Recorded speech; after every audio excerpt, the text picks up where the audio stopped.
Okay, so you need to stop doing that. Hey everyone, it's Money Monday, the day where we celebrate all the frugal things, and today I have 18 money mistakes to stop making in 2018. So let's go. So number one, and this is a repeat of my list from a couple years ago, but it's okay because it's worth repeating, and that is not having a budget. You need a budget. I need a budget. Everybody needs a budget. Like, seriously, for real, sit down and make one. It's not hard. I will leave some links below so that you can figure it out.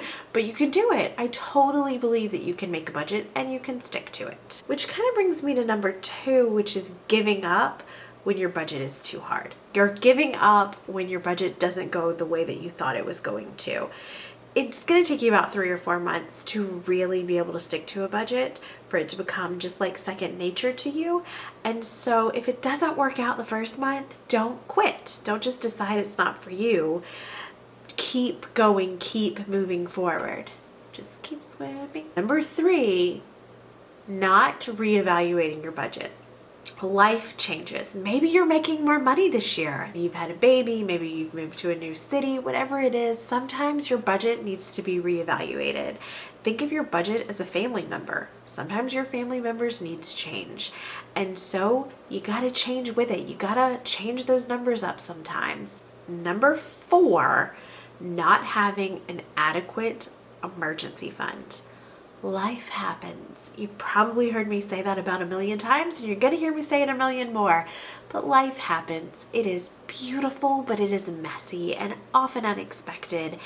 And you just have to be prepared as possible. You cannot be prepared for every scenario.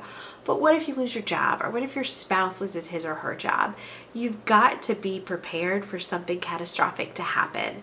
And so you need to have a healthy emergency fund. Number five, not having enough auto and homeowners insurance. Jason and I realized that we were making this mistake, and we rectified the situation, and you can watch it in the card, wherever that may be. But we have bumped up our auto and homeowners just to give ourselves a little extra padding, and it didn't cost us very much. Number six, racking up credit card debt. Here's the thing.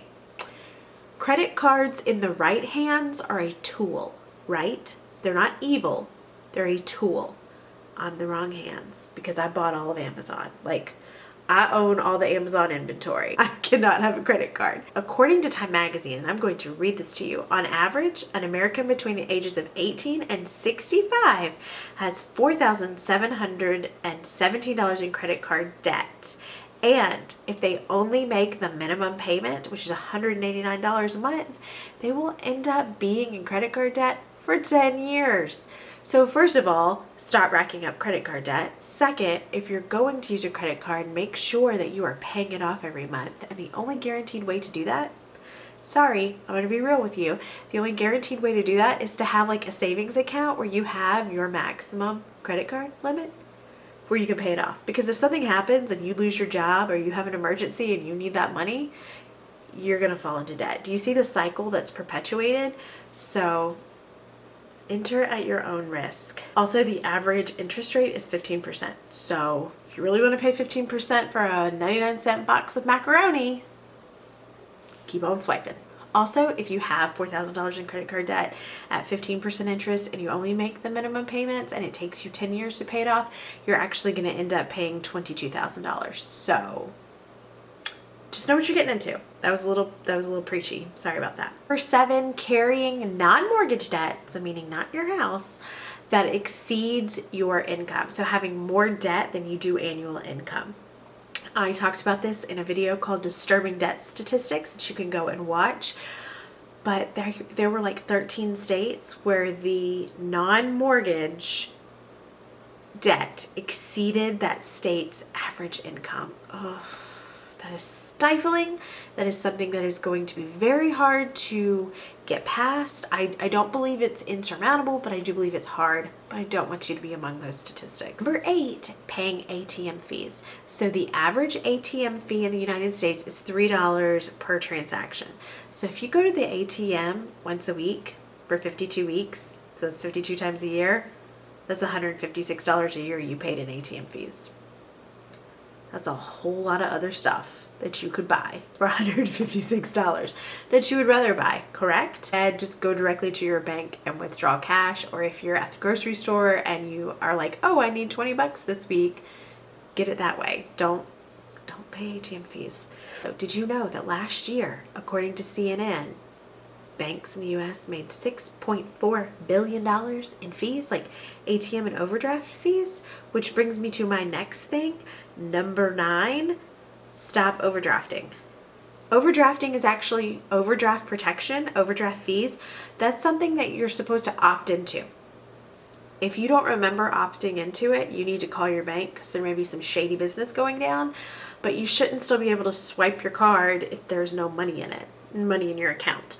So stop paying overdraft fees by A, balancing our checkbook. And let's be real, we've all done that. We've all at some point overdrafted. Let's not pretend to be perfect little money angels, but stop doing it now. So balance your checkbook. And number 2, opt out of that overdraft, y'all.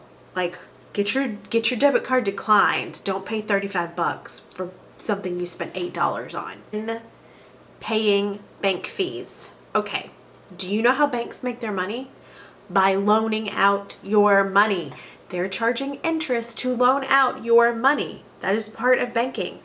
But you should not be paying fees on top of that. You should not be paying fees to allow them to loan out your money. So if your bank is charging you $10 a month for a checking account, go find a new bank. In fact, my bank just started charging me, so I'm on the lookout for a better bank. I'm really not too thrilled with my bank anyway, so this just like gave me an excuse. Number 11, and this is like the least exciting topic ever, but that is estate planning. Ignoring estate planning. Okay, so none of us want to talk about what's going to happen when we die, right? We all want to live forever, but unless you figured out how to actually live forever, you need to know what's going to happen to your kids, what's going to happen to your money, what's going to happen to your home. Like, you need a will, you need some sort of plan. Sit down and talk to an estate planner. At the very minimum, make a very basic will, but have a plan of what's going to happen to your stuff when you die. It's not about the stuff. It's about the people that you love and what they're going to have to deal with when you're gone. So make things as easy for them as possible, because trust me, having gone through that with someone, it is a very difficult experience. And if you have things already laid out, how you want things handled, it makes things for your loved ones so much better. Remember, people first. Number 12, getting behind on your payments. So this is a cycle that just repeats itself. Once you get behind on a payment, it's so hard to get caught up. You find yourself getting behind in other payments, and then it's just this snowball effect, and you've been killed by an avalanche. So let's avoid that. If you find first of all, this goes back to having a full emergency fund and a healthy emergency fund. But if you're not in that place yet and you're still in debt payoff mode and you find yourself falling behind, before you get to that point, call the people you owe money to and make arrangements. And in fact, I did a video on what to do when you're behind on your bills, so go check that out. I am not naive to the fact that a lot of crap happens. Sometimes it happens all at once, and traumatic things take place, and it's hard. Life is hard sometimes. So I am not without compassion.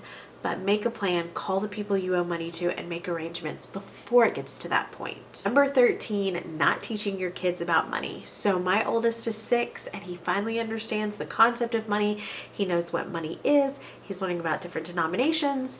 And so we've talked to him about save, spend, give. We have a little chart that I made on the refrigerator. We circle his chores, the chores that he gets paid for when he does them, and then he gets paid, and we talk to him about, you're going to save some, you're going to give some away, and then this is what you have left over to spend. So start teaching your children young. I hope that this works out for us. I mean, I'm not an expert. I've only been parenting 6 years. I know nothing. Number 14, not making saving a priority. I think that speaks for itself. Make saving like a bill. Like, it is a bill that you are paying yourself, that you are paying your future. It is a net that is going to catch you and save you in so many ways. So make it a priority. You need to be a priority too. Okay? End of discussion. Number 15, not checking your receipts. This happened to me recently. I was at Walmart. I checked out. It didn't quite seem right when I was leaving, and I looked at my receipt and I realized I had been charged the wrong amount and I had to be refunded. Check your receipts. That's all I have to say about that. 16, not waiting 24 hours. Okay, so I believe in the power of waiting 24 hours before making a purchase, or the very minimum overnight. And when I say making a purchase, I mean a big purchase or something you saw online. It's the temptation, it's great, right? To just see something online and be like, sold! No, wait, like go to bed, sleep on it. If you still want it in the morning, see where it can fit into your budget, but don't just hit that one click. Oh my gosh, Amazon one click. Y'all, it kills me. Number 17, and a lot of you aren't gonna get this, but going the cheapest route possible. There is a danger in cheap. Cheap is not always cheap. And I did a whole video on the difference between cheap and frugal. I'm frugal. I'm not always cheap. There are some things I'm cheap about. I had like the world's ugliest couches forever because I was saving up money for other things, and then I paid cash for 2 couches right before my baby was born. So I was cheap in that regard. But I feel like sometimes if you go, or often, if you buy the cheapest thing and you go the cheapest route possible, you end up having to replace that item more quickly, or the cost to repair it is involved. And so going the cheapest option doesn't always save you money. And finally, number 18, caring what people think. Unless you're 12 years old, no one is funding your lifestyle but you, right? No one is funding your life but you.